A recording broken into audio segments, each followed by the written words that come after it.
100 subscribers as of today, January 17th, 2024. Thank you so much, guys. Hey guys, I was all happy when I woke up this morning because it was snowing. In the morning, we get slushy rain. Hey, at least we had a snowfall and accumulation. That makes me happy. I may hate driving in snow, but I love getting it. Anyway, I am reading The Fiction Writer right now, and it is by Jillian Cantor. First book I've read by this author. It tells the story of a woman who is a writer and has had some success with her first novel. Her second novel, though, which was a modern-day retelling of Rebecca by Daphne du Maurier, was a flop, unfortunately. She is trying to find inspiration to write a third novel. Nothing is coming, unfortunately, which is something I know the feeling of all too well. She is contacted by her agent who says, hey, there is somebody who wants you to be a ghostwriter for him to write about a family member of his. It turns out to be this, mega millionaire, possibly mega billionaire guy, wants her to write about his grandmother, I believe. Yeah, there's a whole weird thing with the family going on that I don't quite know the dynamics of. But he basically says to her that Daphne du Maurier stole the idea of Rebecca from this relative of his that he wants our main character to write about. And so she goes there, of course he lives out in LA. So she goes there, and instead of answering the questions that she has about this relative, about the connection with du Maurier, about the potential novel that du Maurier stole, all he does is, oh, we can talk about things later. Come with me to this vineyard. Come with me to this cabin that my family owns. Come with me to this place. Stuff like that. And there is one point when it is she was supposed to only stay there a week. And he convinces her to stay a few days more because he had these journals of his relative that were getting authenticated and had to be sent away, and he claims that they have not come back yet. I'm pretty sure that he got them the day that he said that they would be returned, but he claims that they have not been returned yet, and that's how he encourages her to stay a few more days to be able to see the journals, and he'd translate them for her because this relative spoke a different language. So the day that she checks out of the hotel, because he tells her, come stay with me, I have a huge guest room, you can stay there, that way you don't have to worry about the expense of the hotel and all that. She agrees. The night that she goes there, she sees his housekeeper. And the housekeeper brings up a cup of coffee and some kind of little snack, whatever kind of thing. And she drinks the coffee, she eats the thing, and then she starts feeling really weird, really tired. And she wakes up the next morning, still kind of feeling off, but thinking to herself that it felt the only time she has a similar frame of reference for feeling like this is when she went to a bar with a friend of hers back in college and she took some drugs. And I'm sitting there like, yeah, you were freaking drugged.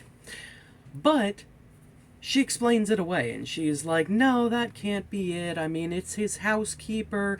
She's not going to do that kind of thing, blah, blah, blah. But, she doesn't entirely trust the housekeeper after this, so it's like, okay, at least there's that. But it's like, oh my God, girl, you were drugged. Why are you being this stupid?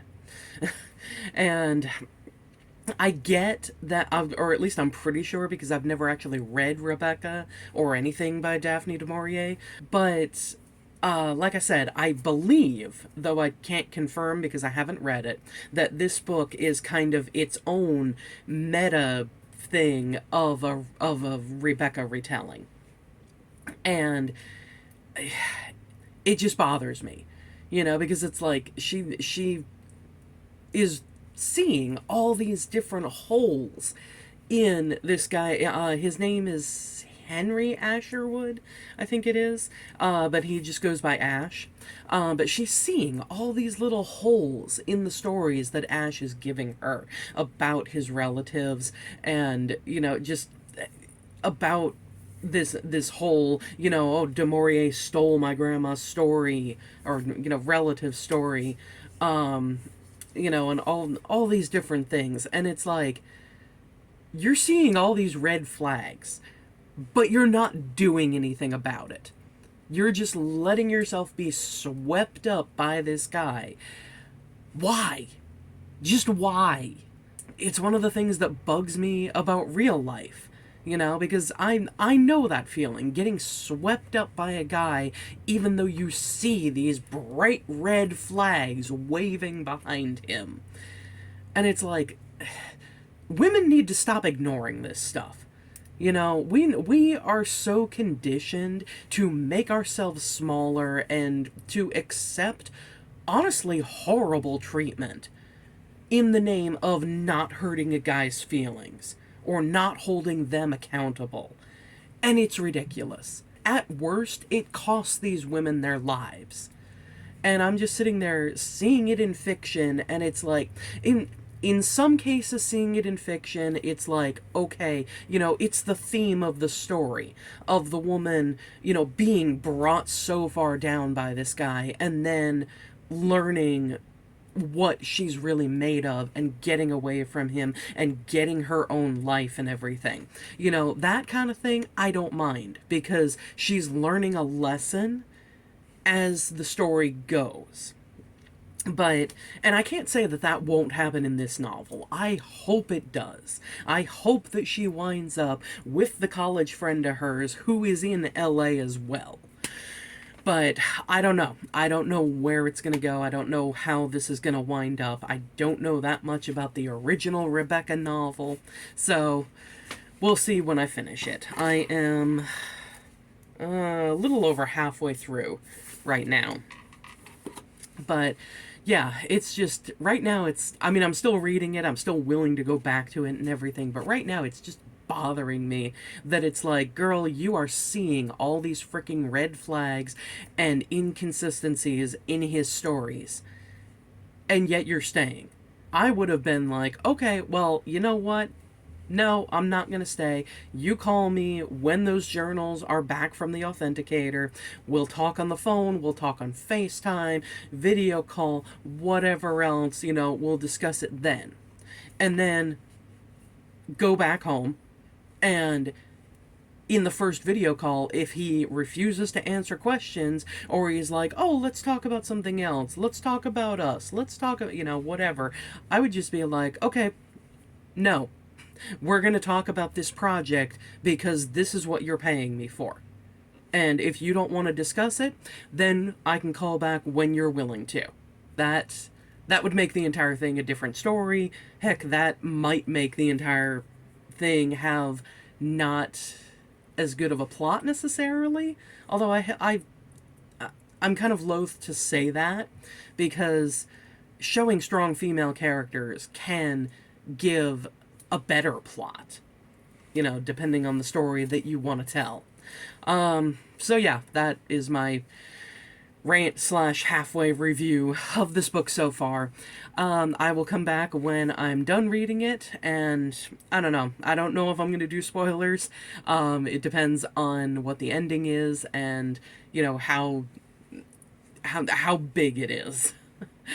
So yeah, thanks for watching, and I will see you later. Quick note here at the end, I do want to thank you guys.